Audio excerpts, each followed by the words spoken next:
Reuters, AFP, the New York Times, আল জাজিরার মতো প্রভাবশালী আন্তর্জাতিক গণমাধ্যমগুলোর শিরোনামে আজ বাংলাদেশ। ত্রয়োদশ জাতীয় সংসদ নির্বাচন এবং গণভোটকে তারা দেখছে আঞ্চলিক এবং বৈশ্বিক রাজনীতির গুরুত্বপূর্ণ ঘটনা হিসেবে।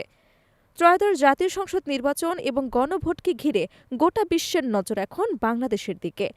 প্রতিটি ব্যালট এবং প্রতিটি ভোটারের উপস্থিতি আন্তর্জাতিক অঙ্গনে একটি স্পষ্ট বার্তা দিচ্ছে দেশটি নতুন রাজনৈতিক অধ্যায়ে প্রবেশ করছে। সারা দেশে উৎসবমুখর পরিবেশে ভোট গ্রহণ চলছে।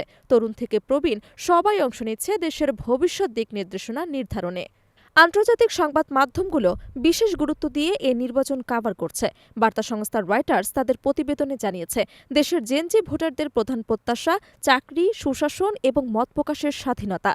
২০২৪ সালে শিক্ষার্থীদের নেতৃত্বে হওয়া গণ অভ্যুত্থানে দীর্ঘদিনের প্রধানমন্ত্রী ক্ষমতাচ্যুত হবার পর এটি প্রথম জাতীয় নির্বাচন। রয়টার্স উল্লেখ করেছে, আওয়ামী লীগ অংশ না নিলেও ২০০৯ সালের পর এটি দেশের প্রথম প্রতিদ্বন্দ্বিতাপূর্ণ নির্বাচন হিসেবে বিবেচিত হচ্ছে।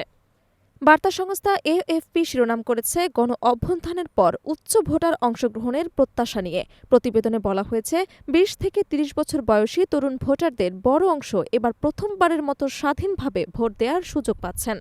দ্য নিউ ইয়র্ক টাইমস ও তরুণ ভোটারদের ভূমিকার ওপর গুরুত্ব দিয়েছেন এবং উল্লেখ করেছেন, দেশের নতুন রাজনৈতিক দিক নির্দেশনা নির্ধারণে তারা গুরুত্বপূর্ণ প্রভাব রাখতে পারেন।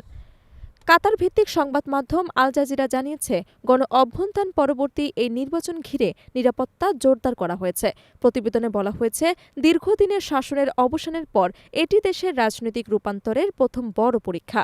অন্যদিকে জার্মান সংবাদ মাধ্যম ডয়েচে ভেলে তাদের বিশ্লেষণে উল্লেখ করেছেন, এই নির্বাচন সাম্প্রতিক ইতিহাসের অন্য যে কোনো নির্বাচনের চেয়ে ভিন্ন। দীর্ঘদিনের ক্ষমতাসীন দলকে ছাড়া নির্বাচনে নতুন জোট এবং ইসলামপন্থী শক্তির উত্থান রাজনৈতিক সমীকরণে নতুন মাত্রা যোগ করেছে। ভারতীয় গণমাধ্যমগুলো নিরাপত্তা পরিস্থিতির দিকে বিশেষভাবে নজর দিয়েছেন। দ্য হিন্দু জানিয়েছে, অর্ধেকের বেশি ভোটকেন্দ্র ঝুঁকিপূর্ণ হিসেবে চিহ্নিত করা হয়েছে এবং অধিকাংশ কেন্দ্রে সিসিটিভি স্থাপন করা হয়েছে। পর্যবেক্ষকদের মতে, আজকের ভোট কেবল সরকার গঠনের প্রক্রিয়া নয়, এটি বাংলাদেশের ভবিষ্যৎ কৌশলগত এবং রাজনৈতিক দিক নির্দেশনার বড় পরীক্ষা।